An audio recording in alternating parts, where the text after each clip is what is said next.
সর্বশক্তিমানের প্রতি ফিরিলে তুমি সংগঠিত হইবে। সর্বশক্তিমান কে? সেই পরমেশ্বর পিতা। তাই সেই পরমেশ্বর পিতার সর্বশক্তিমানের প্রতি ফিরিলে তুমি সংগঠিত হবে। সেই পরমেশ্বর পিতার মধ্যে যখন তুমি থাকবে সর্বদা, আর পরমেশ্বর পিতা তোমাকে সংগঠিত করবে, উঁচু মাথা তোমাকে উঁচু করাবে, তোমাকে নিচু করাবে নি। আর তোমার তাম্য হইতে অন্যায় দূর করো। তোমার তাম্য হইতে, তোমার মধ্যে যে অন্যায়গুলো আছে, এই মিথ্যা কথা বলা, চুরি করা, গালি দেওয়া, ঝগড়া করা, অশান্তি করা, ব্যভিচার করা, এই যে জিনিসগুলো তোমার মধ্যে আছে, তোমার তাম্য, তোমার মধ্যে, তোমার শরীরের মধ্যে, মাংসের মধ্যে যেগুলো আছে, ওগুলাকে তোমাকে দূর করে দিতে হবে। এটা হলো পরমেশ্বর পিতার ব্যবস্থা। তাহলে পরমেশ্বর পিতাকে চিনতে হলে এই ব্যবস্থা, পরমেশ্বর পিতার যে ব্যবস্থা, এগুলোকে আগে আমাদেরকে খুঁজে বের করতে হবে যে আমি কীভাবে চলছি, কার সঙ্গে ঝগড়া করছি, কার সঙ্গে মিথ্যা কথা বলছি, কার গালি দিচ্ছি।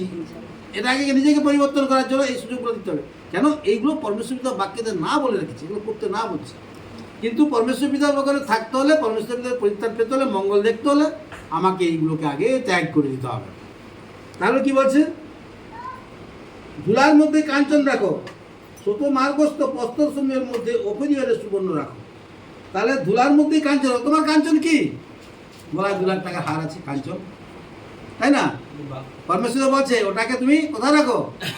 ধুলাতে রাখো। একটু আগে রোজিত ভাই শিক্ষা দিল না যে ধন সঞ্চয় সম্পর্কে, ধন যেখানে মন তোমার সেখানে।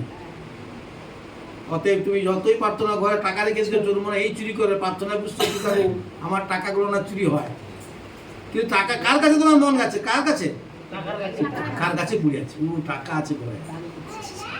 তাহলে যে প্রার্থনাটা করছি এক মনে হচ্ছে না, সেই জন্য প্রার্থনার পর তোমার মধ্যে যে কাঞ্চন আছে, সেই কাঞ্চনটাকে তুমি ধুলোতে মিটিয়ে দাও। তার দিকে ধ্যান করো না, তার দিকে তাকিও না। আর শত মার্গস্থ প্রস্তর সময়ের মধ্যে অপিরিয়রে সুবর্ণ রাখো। অপিরিয়র মানে একটা জায়গার নাম, যে জায়গাতে সোনা সবটাতে মূল্যবান, খাঁটি সোনা। সেই অপিরিয়রের যে স্বর্ণগুলো, সেগুলোকে স্রোত মার্গস্থ মানে স্রোতে, নদীর জলের মধ্যে তুমি ফেলে দাও। কে যেখানে যায় যা, তার চিন্তা তুমি করো না।